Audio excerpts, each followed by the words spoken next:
Morning, everyone. As usual, I'm back to greet you in the morning. Thank you so much.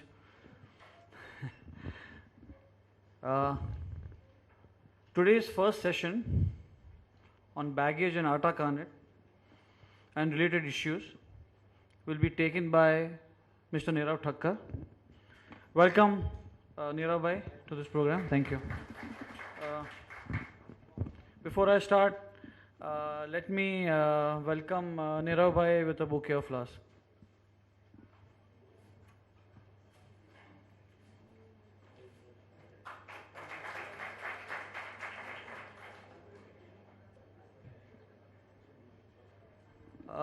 Nirav bhai is a third generation custom broker, and he represents his family firm of 24/7 logistics.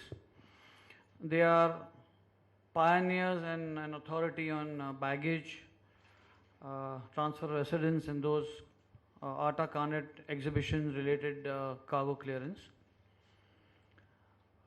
Nirav bhai has been, and his father, plus his uncle, all of them have been visiting faculty to BCCHA training programs since many years. Nirav bhai also teaches in the last 5 years in Wellingker Management Institute as a visiting faculty, handling 7 batches on import trade control, export trade control, and foreign trade policy besides this topic. Nirav bhai, with a few words, let me keep the floor open to you. Thank you. Thanks a lot, Viren bhai. In fact, I would say it's a privilege for me, honor for me that they have the trust and confidence in me to conduct the lectures here, and I hope I'll be fit in doing this justice to the association as well as to all of you. So, as he said, we'll be covering. Is my voice clear? Absolutely. Okay. So today we are going to discuss about baggage and ATA Carnet, and quickly what we will do is I'll give you a brief about what we are going to cover. This is working, right?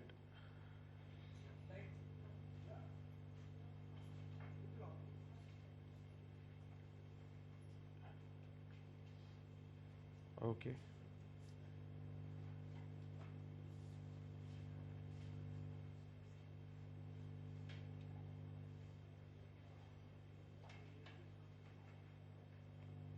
It should have a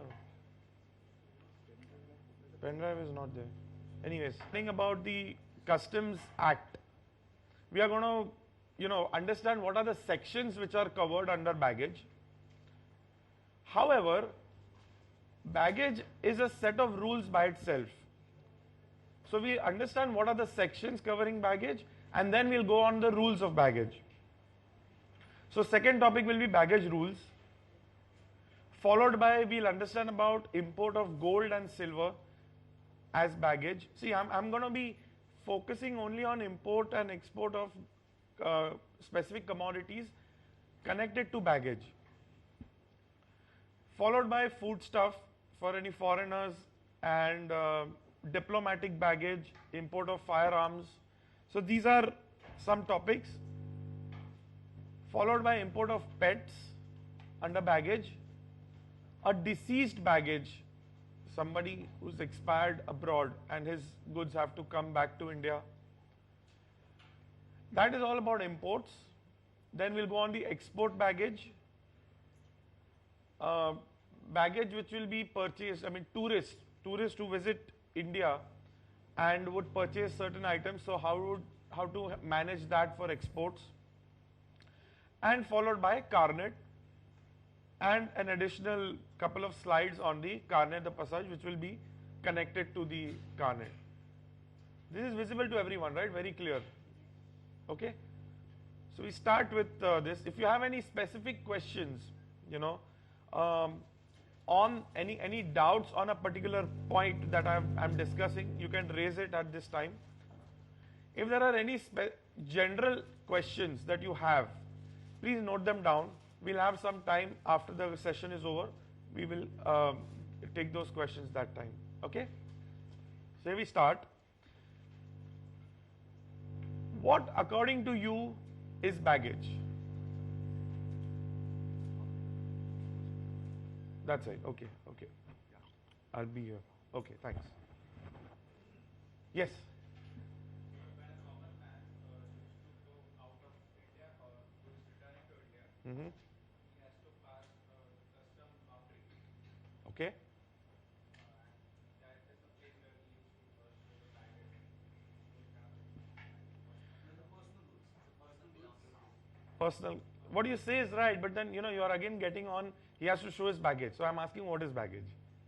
So you're right, but his belongings. Whose belongings? He says a common man. You say personal goods.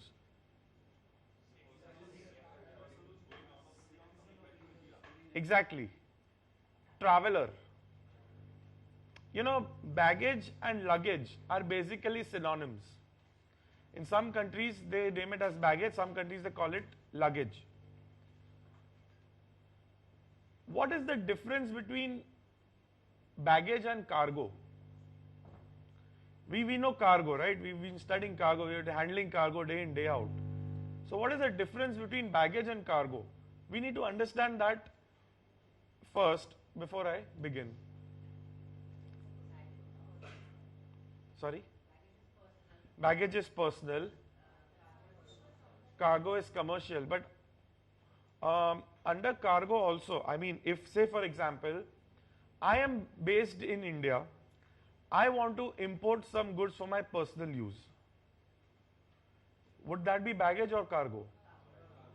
That would be cargo. So then personal goods also become cargo. Accompanied, traveler, that's the difference. Exactly.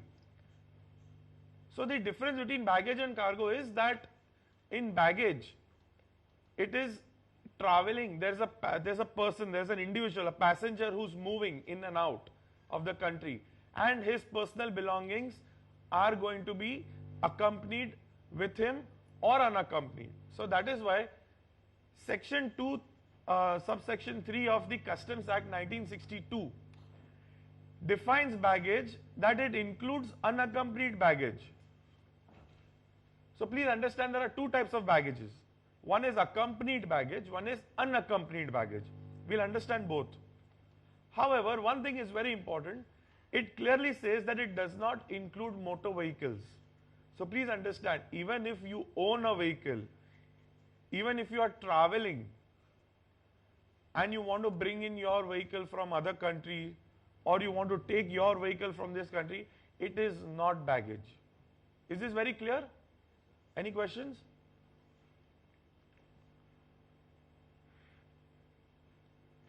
That was the customs definition, specific. If we go on a general dictionary term, it says baggage is a comprehensive term. It means the luggage of a passenger, as rightly mentioned by all, luggage of a passenger, which is accompanied or unaccompanied and comprises the trunks, bags and personal belongings. Or it is the collection of property in packages of a luggage that a traveler takes with him on a journey. Is this clear? Now tell me something, what is the difference between accompanied and unaccompanied baggage?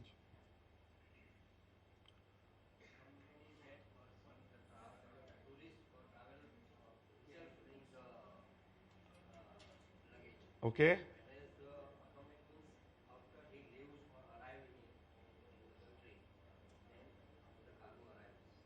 Okay. Fair, correct. Anybody else? Did you all hear what he said? No? He said accompanied means something that he brings with him is accompanied. So on the flight. Okay. Unaccompanied is something that he sends before his arrival into India, if it's an import. Export, if he sends it before his departure from India. Or it arrives into India after his arrival into India.